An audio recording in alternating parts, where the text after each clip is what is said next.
Grainmaker.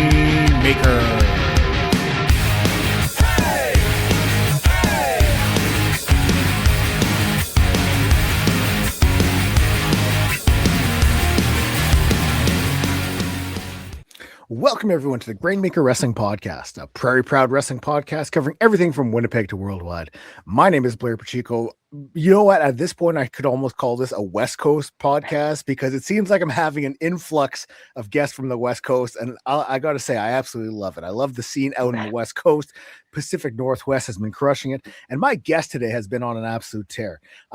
He has been anywhere and everywhere, up and down BC, it seems. And he is slowly but surely making a name for himself. I know as of recording this, he came home with some gold from 365 this past weekend. We're going to talk about that and so much more. Joining me this week on the Grainmaker Wrestling Podcast, it's Dave Rishi. Dave, how's it going? Pretty good. How are you doing? I'm doing good. I mean, you must be feeling fine, feeling good, coming home a little heavier in the luggage, winning the 365. Was it the Combat Championship? It is the Combat Championship, yes. So how was that? How was the weekend with 365? How are you feeling coming out of that? You know, the overall, how is Dave Rishi dealing with the Sunday back to real life? I mean, I literally just got home an hour ago from, we did Victoria on Friday and we did Comox yesterday with 365. Mm-hmm. I won it from Sawyer and then I defended against Josh yesterday in Comox. And honestly, 365, every time I'm there, it's such a great experience. It's like, they have such a nice crew over there, and like just going over and wrestling on the island has been a lot of fun every time I've been there. A few years back, me and my partner, we went out to BC, and the time on the island was my favorite time out there. Like it's so beautiful and just so peaceful on the island. I loved it. I wish I could go back. Definitely, especially like I've never been to Comox. I went there for the first time yesterday, and it's gorgeous out there. It's so good. Is Comox the one with the goats on the roof, or am I thinking of a different one? I'm not really sure. I think it might be a different one. I think so. I know there's a place where like, cause we went up to Tofino and we drove through this one town where there's like all these shops, and on top of one of the shops, there's all these goats that like live on the roof, and that's what they're known for. Now I'll have to ask. Yeah, I'll have to ask afterwards. So I might have to look that up. You're like, next time I'm on the island, that's where I'm going. Yeah. So I have to ask, everyone's starting point is different when it comes to professional wrestling, but what was your earliest childhood memory of wrestling? It's an interesting question. So I grew up in India, and India, like, mostly like when I was growing up early on, we didn't even have proper streams for WWE. Like sometimes I used to like stream it off of like online websites if I could find it, or watch clips on YouTube. We then started getting like proper WWE streams over there. TNA did a little bit of stuff over there, so I used to watch some of that. My earliest memories are honestly around the time when like CM Punk was doing his pipe bomb run, and like all of that stuff. That's when I started getting into it. And then I didn't really get into the indie scene until I got here 4 years ago, and then I went to some of the local shows. Okay. Now, like you mentioned like having trouble like getting streams. Like it wasn't like it was on television regularly. Yeah. So like early on, honestly, when I first started watching, like it was on television, but it used to air late nights and like not regular television programs, right? Sometimes if there's nothing else going on, they'll put it on and stuff like that. I think eventually they made a deal over there and it started airing regularly on television. Mm-hmm. But initially I used to just try looking up clips online and stuff like that. So was it difficult, like maintaining like an interest in it? Like, were you and your friends into it? Was like here, like I think it's gotten a little bit better when it comes to like wrestling not being as much of like a niche thing where people are like, oh, I like wrestling, but I don't tell anybody about it because like I don't want to get made fun of. But like, was it popular in India, or was it did you find like not many people were that into it? It's extremely popular in India. I think like once it started airing regularly on television, I remember Big Show came to just promote their shows, not even in India, just a general promotional event. Mhm. And I think like 100,000 people showed up just to see him. Oh shit! It's Wow. it's extremely popular back home. Mhm. And it's like I know some people over here are embarrassed sometimes like admitting that they watch wrestling, but it's not like that back home. Like people think it's a really cool thing. Okay. Wow. Yeah. It's always interesting because I know nowadays I feel like it's gotten a little bit better where Yeah. you aren't as ashamed to admit that you still watch wrestling or that you like it. Like it's more Right. common knowledge, it's common fact. But um so I mean you're watching the streams, you're kind of, picking up your fandom as it goes, finally gets on television. But when are you thinking that professional wrestling is something that you want to pursue? When do you kind of decide like this is something I want to get into? Honestly, like since I started watching it, I've always wanted to do it, but there weren't really any like proper training facilities back home. I know Kali ran a school up north in India, Mhm. but like there weren't a lot of training facilities, so I just had no clue how to go about it. And then eventually I just started getting into my studies and just forgot about it. It became like a passive thing. And then COVID happened and I decided to come here for my master's. While I was doing my master's, I tried looking up some like local shows if there were any shows happening, and I found NEW. Mhm. They were running some local shows here, and I went to a couple of shows, and I was like, this is actually a lot of fun just to watch live on the indies too, not just WWE. Because in India, most people only watch WWE, or now they also watch AEW and like a bunch of other stuff, right? But Mhm. like when I was watching it, it was only WWE. So after I went to a couple of local NEW shows, I was like, this is a lot of fun. And I went up to a couple of wrestlers on those shows. And I went up to, I think, NEW's promoter at that time too.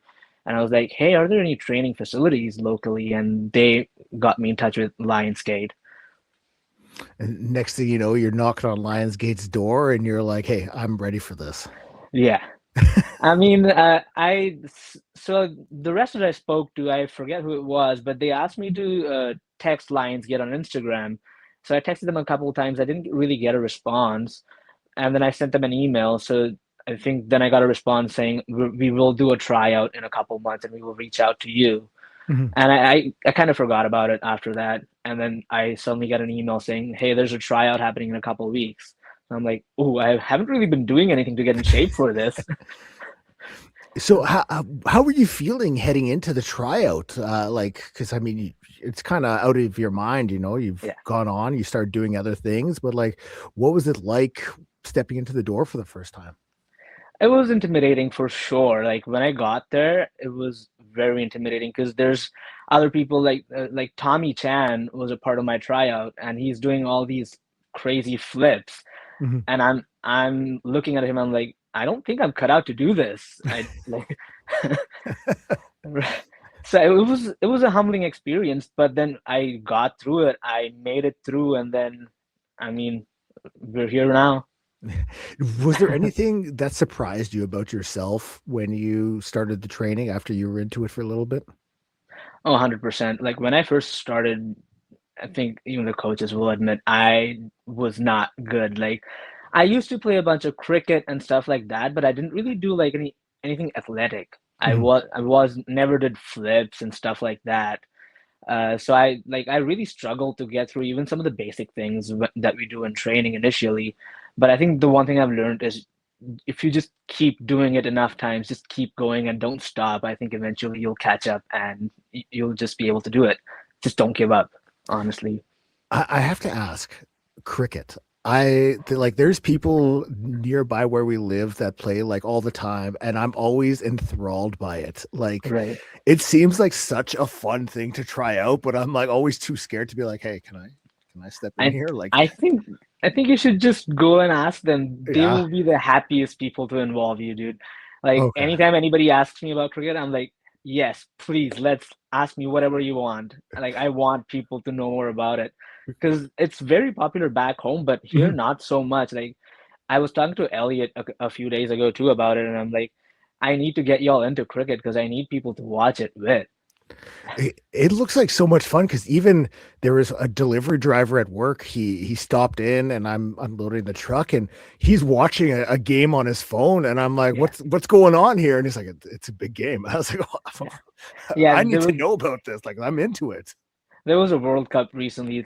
I think it concluded a couple of weeks ago. So Okay. I think that's what all of us were into. I like even me every morning. I was like just glued to my phone watching the matches. So you had mentioned Tommy was a part of your class. Is there other people, still going that were in that class with you? I think my class, pretty much everybody's around. Okay. Power Chef's from my class. Ren Yoshino's from my class. Magnum Mel. There's a bunch of people I'm sure I'm forgetting, but like my class was a big class, and I think pretty much everybody is wrestling now. hmm the first time I heard of Power Chef was like when I talked to Cherry Blossom, and now you're Yeah, bringing up Power Chef too, and I'm like, all right, I gotta check. I gotta see what Power Chef is all about now. So I you appreciate should check him out. He's awesome. it. How long was the training? How long did it last for you before you had your first match? For me, I think it was a year and a half. I know a few other people started like doing matches a little earlier than it. Tommy definitely, he's just a natural at it, right? So he started having matches fairly quickly. For me, it took a year and a half. hmm So it takes time, but it's one of those things where like when you're comfortable, when the coaches think you're comfortable, that's when they're Yeah, going to put you in the spot because they want to see you succeed just as much as you want to see yourself succeed. exactly. That's one thing I really love about Lionsgate. The coaches know exactly where you're at, and they will give you feedback at the perfect moment, and they will push you at the perfect moment too. Now, when it comes to your first match, who was it with, and how are you feeling? Let's talk about that. Oh, my first match was against Eddie Ross. I Okay. think it was at All Star, February of 2024. So like a couple years ago. hmm Um, Honestly, it was a blur. Like I don't remember a lot from it. I know I beat him, and I think it was a dark match on the All Star show. So that was my first match, and I think I went on to have like a series of matches with Eddie Ross. I think he might be the one guy I've faced the most so far. Okay. Yeah. So, how do you remember how you were feeling heading into it? Like, were the Oh, yeah. nerves boiling over, palms are sweaty? I mean, thankfully, I didn't have a lot of time to think about it. I found Okay. out the night before the show that, hey, like, Corey, All-Star promoter, reached out to me. He was like, hey, do you want a match tomorrow? We'll hmm put you in a dark match against Eddie Ross. I was like, yeah, sick. I'll do it. Like, I've been waiting for an opportunity. I will take it, and I'm grateful for it. And so I didn't have a lot of time to think about it. I just had like a day. So hmm I was extremely nervous, but I couldn't overthink anything. Yeah, when you're finding out, like 24 hours before, like it doesn't really give you a whole lot of time to Yeah. overanalyze and like No. to like start spiraling into like, oh, Yeah. what if it goes this? What if this happens? So it's Yeah. almost a benefit for you. It definitely is. And like honestly, the only thing I was thinking is just trust the training that I've been going through and just go out and do what I've been doing at training. hmm When it comes to professional wrestling, like who do you feel were some of your bigger inspirations when it comes to it? Um, Honestly, like I really started thinking about getting into professional wrestling once I started watching local stuff over here. I remember the match that made me want to go up to people and ask if there's training around here was Artemis Spencer versus Travis Williams at NEW. I saw that match and I was like, this is awesome. I really want to do this. So hmm like already Travis Williams, like at that point I saw like Tony Baroni having a bunch of like awesome matches on NEW shows. So I think those are the people that made me want to go and train and try my hand at it. No, I mean, two names like those two names you mentioned there with Artemis Spencer and Travis Williams. I mean, you see what they've been able to do on the indies, what they've done in their past. I mean, what does that mean to you as somebody who's, only a couple years into it, knowing that like if you wanted to pursue it and like, keep going with this, that it is something that you could do. It like honestly it is really awesome. Like even getting to train by Artie and like getting trained by Travis whenever he's around, he's in town. It's really surreal sometimes. Like this guy's working on TV, he's on TNA, and he's here like giving me feedback on my stuff, and I'm getting to train with him, and just listening to him talking about wrestling and how he goes about his stuff is just awesome. And like you can see that if you really do work hard, it is achievable. Like there's examples right in front of me. Like Artie has been crushing it for so many years, and honestly, he's one of my favorite wrestlers. Like I would want to do what he does, but I don't even know if that's possible. Yeah. Yeah, you see what he's able to do, and you're like, Yeah, that's what I want to do. But then you're like, man, yeah, yeah, I'm me, and that's Artie, so I don't know if I yeah. can do that. I know, yeah. But I um, mean, just watching them every week, it's awesome. yeah, it's it's almost inspiring as well, because Definitely. you can see that like there are like goals are achievable, they are attainable. You just have to stick with it, and Yeah, like you just have to make the most out of every single opportunity that's presented for you. definitely. Yeah, I mean, I try to not miss any opportunities to go and train with all of these people. Like I'm trying to be at every single class that I can physically because it's just honestly it's so much fun to go and train with these people too. Mhm. And it's like I can see it like from day one from where I started, I couldn't even do basic stuff, and now I can do some of the things that I've been wanting to do for a while. So it's just one step at a time, honestly. Now, I mean, because being a few years into wrestling, I mean, do you have goals that you want to achieve, like stuff that you've set aside that like, hey, this is what I'd like to do in the next couple years, or like in 5 years I hope to be here. And obviously, like, it's not the be all end all if you do reach or don't reach those, but do Right. you find you make sort of have a plan set for yourself?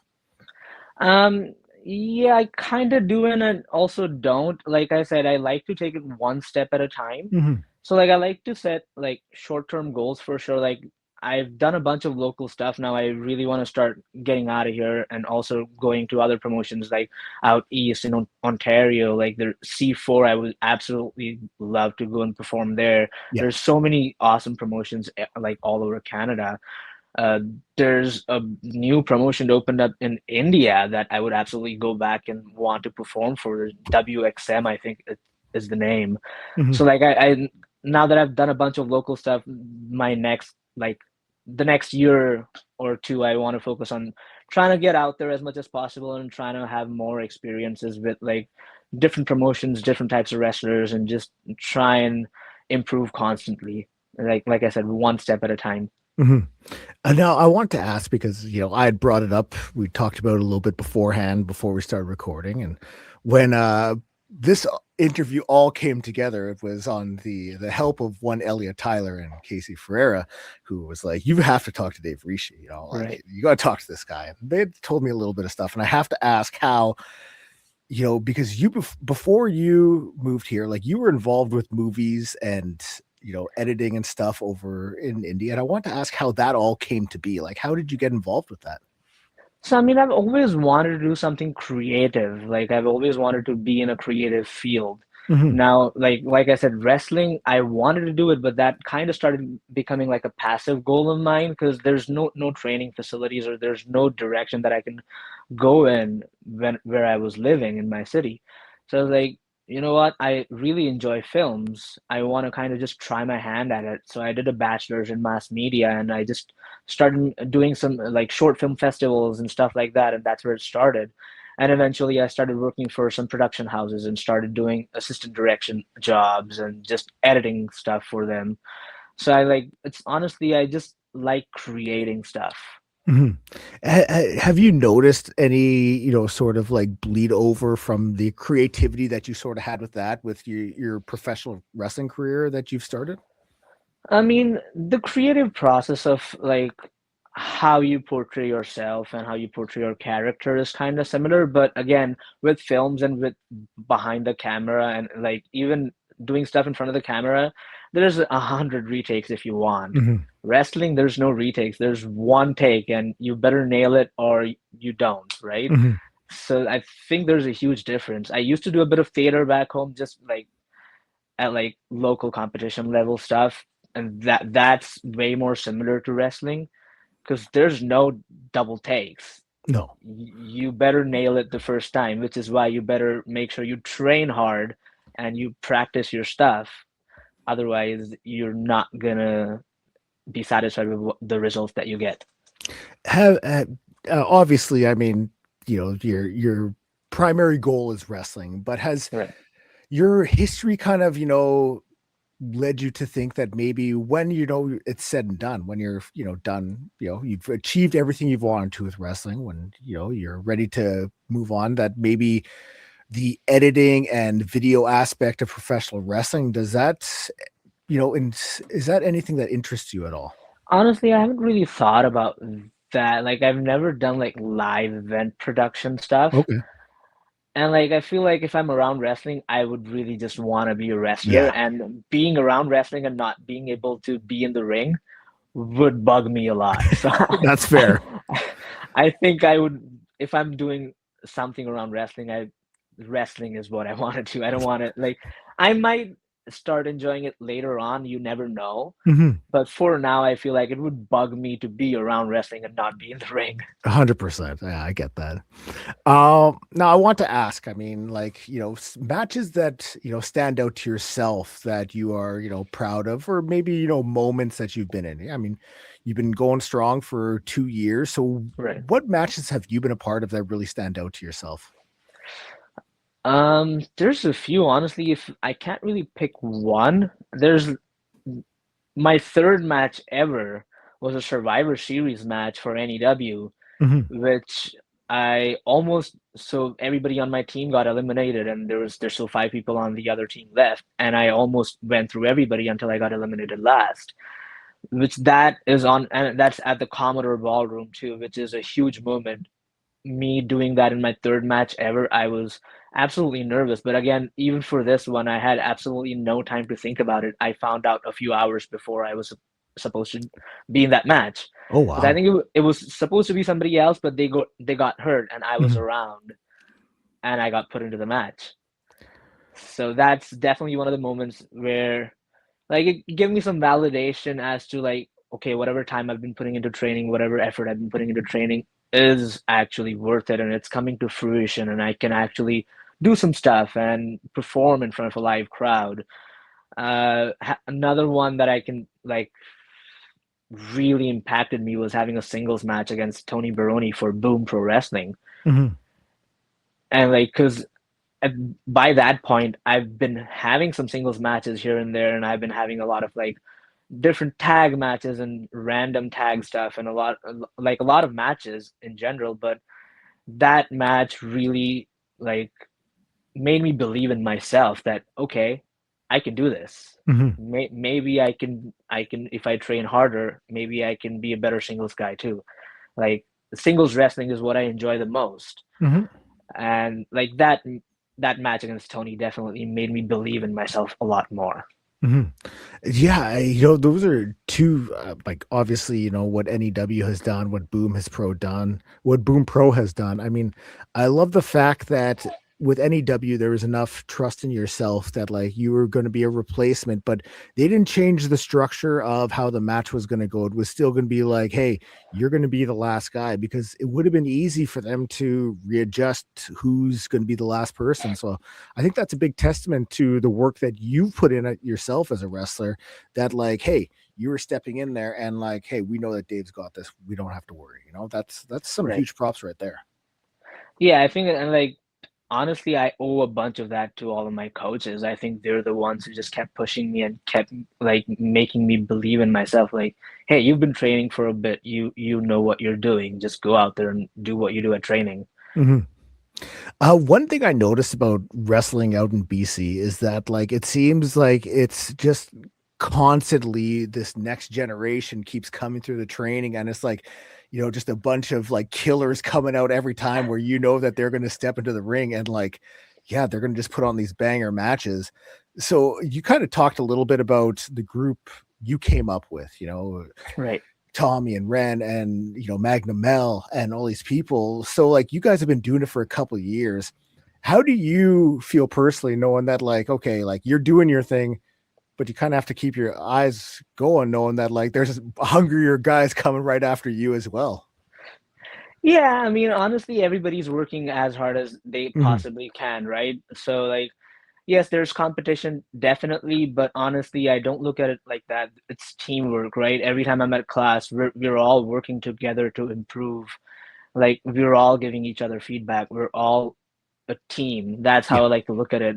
Like, yes, when we're out there and when we're competing against each other, it's a competition for sure. But when we're at training, we're training to improve. Everybody's putting in effort. Everybody's taking time out of their day to work hard and come to the dojo on a random weekday to train and Mhm. to get better at this craft, right? So it's honestly, yes, it is competition, but what I tell myself is just try and work as hard as you possibly can and then leave the rest to whatever happens, right? Yeah. Like just put one step forward other and just keep working hard. Yeah, and I say that totally, not being serious at all. Just the fact Oh that I yeah, love that it's always, groups coming up, and I think it's great for professional wrestling in the competitive sense and in like the teamwork aspect, that it's like it's another group that like we're all going to work together and just try to make professional wrestling the best that we can, with the people involved in ring and outside of the ring. yeah. I mean, honestly, like the people that I train with at the dojo is my family here in Canada because I don't have like my family is back home in India, so these are the people that are my family. Mhm. So it's a really nice team out here, and I really love training with them. Nice. All right. So, I mean, normally I'd ask you for goals for 2026, but I know that one of them was, you want to get out of province more Right, and, wrestle elsewhere. And I think that's a very like admirable goal to have because it's something that's attainable and also something that like allows you to grow as a wrestler as well, right. experiencing different crowds and just different locker rooms, seeing what's out there outside of your backyard. So I think that is definitely something that like is easily attainable. And I think it's a great goal to have, especially in this year. Thank you. Yeah, I mean, like I've been doing a bunch of local stuff. I've like the last few weekends have been double headers straight. So there's like fortunately there's a lot of stuff just locally as well. But it's good to start getting out there and just start meeting new people and start learning from people outside of here as well. There's you like we like saying at the dojo, training never ends, right? Mhm. Everybody has a different wealth of knowledge. So like I just want to go out there and learn from people that have been doing this for a while. They're just better than me. And I also want to start competing with people outside and not just locally. Hell yeah. No, good for you. Yeah, Now I ask every person I have on the podcast, I ask for a match recommendation. So right. one that you are personally a fan of, and it could be any wrestlers, any promotions, any streaming service, but one you're Hmm. a fan of, you think the listener should go and check out. This is a very hard question. And like I often people ask me what's the one favorite match. I'm like it changes, honestly. Mhm. Uh if I had to really pick, recently I've really been going back and watching old Prince Devitt matches a lot. I've been the match that I've been constantly going back to is Marufuji versus Prince Devitt. I think it's from 2010 from IWGP, if I'm not wrong. That's one match that I've been really enjoying. Like I've seen it at least three times in the last couple of weeks. Another match locally that I just saw was Tony versus Cherry Blossom for Boom Pro Wrestling at Kids League. Mhm. And honestly, everybody should watch that match. It like I haven't seen a better match in the last little bit locally. It's really good. Um, if I may say one Of more, course. uh, Of uh, course. Casey has been on a bit of a tear lately at Boom. Like his match against Amira, his match against Travis Williams at Boom recently. Honestly, like anything that Casey's been doing recently, I really try and watch it very closely because he is one of my favorite wrestlers. Mhm. He is like, I know he is a very creative individual, and I love what he brings to the ring. You can see, like, to me, when I was watching him wrestling, it's like the whole thing is like a canvas, and he is just like making it into art. And I know that Definitely. sounds very like cliche, but when you watch him wrestle, that is exactly the vibe you will get. 100%. And I genuinely, I don't mind saying it, Casey's one of my favorite wrestlers today. Like, he's so good, and I feel blessed that I get to train with him pretty much every week. Nice. So upcoming shows. This is going to air beginning of April. Where can the people find you in action? What do you have lined up for in-ring work? April, I have a bunch of stuff in April. The Boom Kids League is pretty much every month. I know April 11th, I have Jackie Lee for Kids League over there. I have Tony Baroni, I believe, for Boom coming up as well again, which is going to be a lot of fun. I love wrestling Tony.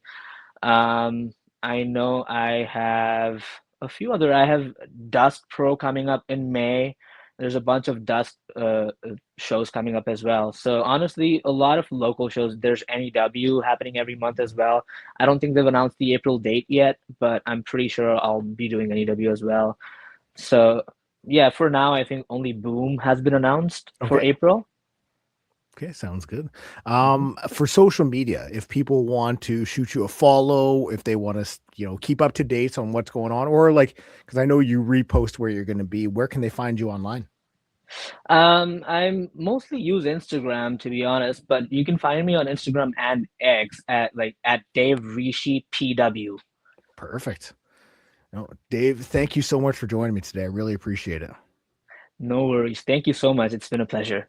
Thank you to Dave, and thank you for checking out the podcast. I say it every time. I will always say it. I truly appreciate you taking time out of your day to listen to me talk wrestling. If it's your first time listening, you can find me up on all social media, Grainmaker Wrestling Podcast, up on all podcast streaming platforms, and up on YouTube as well. You could be watching this up on YouTube right now. I don't know. Hopefully you are. So if you do, make sure you put a like on there and comment or something. But thanks so much for checking out the podcast. We'll talk soon. Grainmaker.